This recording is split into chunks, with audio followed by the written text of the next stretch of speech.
পার্লামেন্টের স্পিকার নির্বাচনের ক্ষেত্রে আইনগত সাংবিধানিকভাবে কোনো জটিলতা নেই, কারণ আইনের মধ্যে সাংবিধানিকভাবেই বলা আছে যদি কোনো কারণে স্পিকার না থাকে তাহলে প্রথম অধিবেশনে উপস্থিত সদস্যদের মধ্য থেকে প্রথম অধিবেশনের জন্য একজন সভাপতি নির্বাচন করবেন এবং সেই সভাপতি নির্বাচনের পরে অধিবেশনেই স্পিকার নির্বাচিত হতে পারে এবং একই আসনে একই সিটিংয়ে স্পিকার এবং ডেপুটি স্পিকার দুজনেই নির্বাচিত হতে পারে এবং তাদের নির্বাচনের পরে শপথ যখন রাষ্ট্রপতি গ্রহণ করবেন, রাষ্ট্রপতি শপথ গ্রহণ করার পরে নতুন স্পিকার, ডেপুটি স্পিকার তারা সংসদ নিয়মিতভাবে পরিচালনা করতে পারবেন।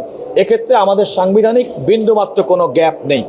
মনে রাখতে হবে যে বাংলাদেশে যে সময় এই নির্বাচন কিংবা এই সংসদ বসতে, সেই ক্ষেত্রে সংবিধানের স্পিকার পদের ধারাবাহিকতা নেই।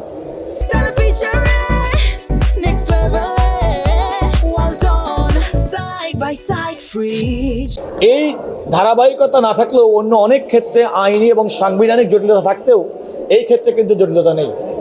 সংবিধান প্রণেতারা এই বিষয়টি বিবেচনায় নিয়েই যদি এমন পরিস্থিতি সৃষ্টি হয় তাহলে বিদ্যমান সংসদ সদস্যদের মধ্যে একজনকে দিয়ে প্রথম অধিবেশনে এবং রুলস অফ প্রসিডিওরের রুল 5 অনুযায়ী, এটা আমাদের সংবিধানের অধীনে প্রণীত আমাদের যে কার্যপ্রণালী বিধি সংসদের আছে তার রুল 5 অনুযায়ী সংসদ সদস্যদের মধ্য থেকে একজনকে নির্বাচন করা হবে যিনি প্রথম অধিবেশনের শুরুতেই সভাপতিত্ব করবেন এবং সেই অধিবেশনেই স্পিকার এবং ডেপুটি স্পিকার নির্বাচিত হবেন এবং স্পিকার এবং ডেপুটি স্পিকার নির্বাচিত হওয়ার পরে মহামান্য রাষ্ট্রপতি তাদেরকে শপথ বাক্য পাঠ করাবেন। যে মুহূর্তে শপথ বাক্য পাঠ করাবেন সেই মুহূর্তে স্পিকার দায়িত্ব পালন করতে থাকবেন। সেক্ষেত্রে কোনো সাংবিধানিক গ্যাপ হবে না।